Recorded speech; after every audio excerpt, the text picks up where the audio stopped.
Hi, I'm Mikey. I'm helping out Trash 80 with the Dirty Wave booth, showing off the M8 tracker here at Synthplex 2022. What we have here today to show is the M8 tracker, a portable handheld music sequencer, synthesizer, sampler, completely handheld in a Game Boy size form factor.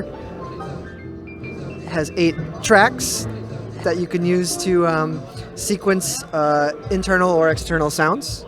You can see here I have a little track that I've been putting together over the course of this morning, some of the different sound sets that the device has. So like I mentioned before, not only is it a sequencer, but it also has internal synth engines.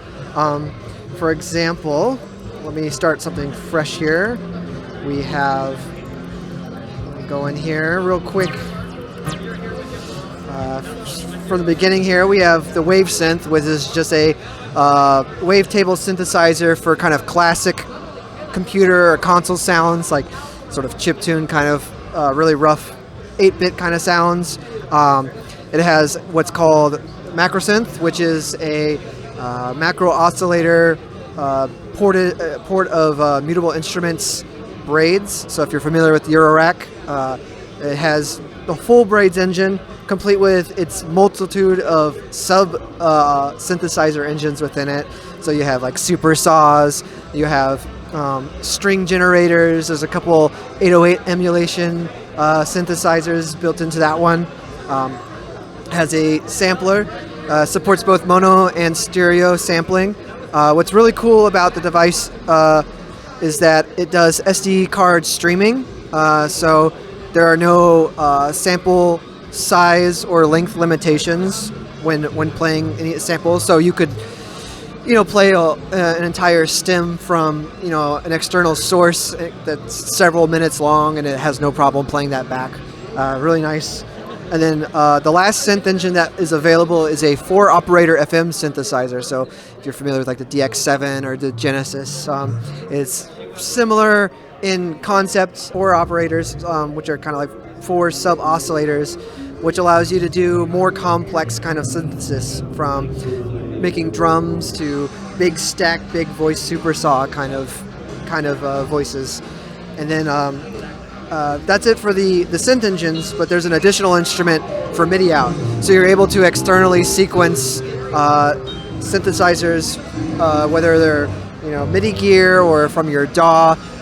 You can send MIDI out, bring it back in, and apply internal effects to it as well. So it's pretty robust, all-in-one kind of music-making platform, I suppose.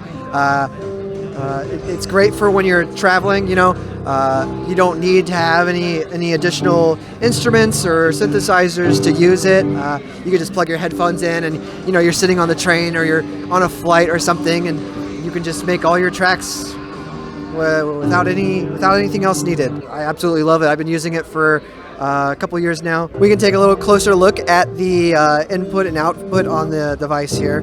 So if you take a closer look, you'll see we have MIDI input and output, TRS type A. You also have audio in and out, stereo in and out. And we also have a USB port here that can send audio and MIDI over USB.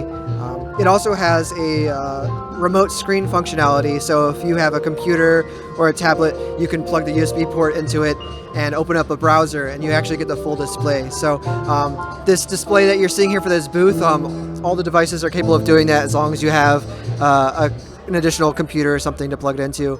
It's really handy for when if you're doing any sort of like audio streaming or demonstrations. I mean, it's perfect for that. Or if you're working at your desk and you're maybe feeling have a little bit of eye fatigue, you can always switch over to the larger remote display. What's really nice about the audio input, actually, if you saw in the demo, I was using my 303 here. It's a mono instrument. And you can actually use the left and right inputs separately to run 2 parallel mono devices. So I could have my 303 and my drum machine have one on the left, one on the right, and you can mix them in independently here on the input, as well as give them chorus and delay and reverb. So it's not just a stereo line in, which is really, really, really nice. The M8 also has some additional functionality with automating the volume and the mixer within the sequencer itself. So you're able to like add kind of like a manual or like a fake kind of sidechain effect to the devices if you wanted to, or you can automate the different effects. So if you wanted like a moment where your synth is coming in, you want the reverb to swell, you could automate all that. So I love it, absolutely. A fantastic feature set, and we also get that additional audio input for USB too. So if you're trying to sample something into the device and you see like maybe there's like a YouTube clip and someone says something and you're like, oh I want to put that in my track, you could just plug your USB cable in and sample right over the port. A lot of great functionality with the I/O, especially with something this tiny. It's surprisingly seamless, communicating with the external gear that you have, and this is kind of how I primarily use it when I'm really making tracks. Since I do a lot of acid stuff, I have it synced up to my 303 or a drum machine. It's just absolutely love it. Super fun. The pre-order price is $550. I believe he is trying to keep the price under $600. So I think there's been some price or cost increase with the overall parts, as is with pretty much all electronics.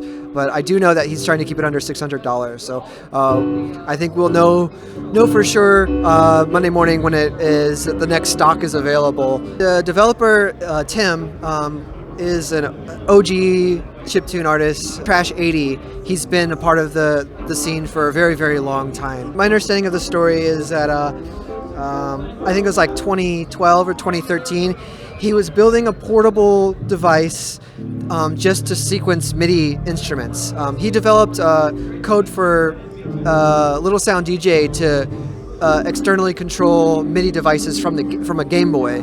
So he's like, well, why don't I just make a standalone device that can kind of do that? So that's what he was developing for a few years, and he kind of put it down, and it kind of collected dust for a little while. And then sometime around, I think 2019, 2020, he picked it back up again, and he was like, oh, I could make a whole my own software using this platform, and things kind of escalated from there. So for a couple more years, he developed what is now what we see before us. And I was lucky enough to do some of the beta testing for it back in 2020, and I've been using it ever since. It's the centerpiece for my studio. I absolutely love it.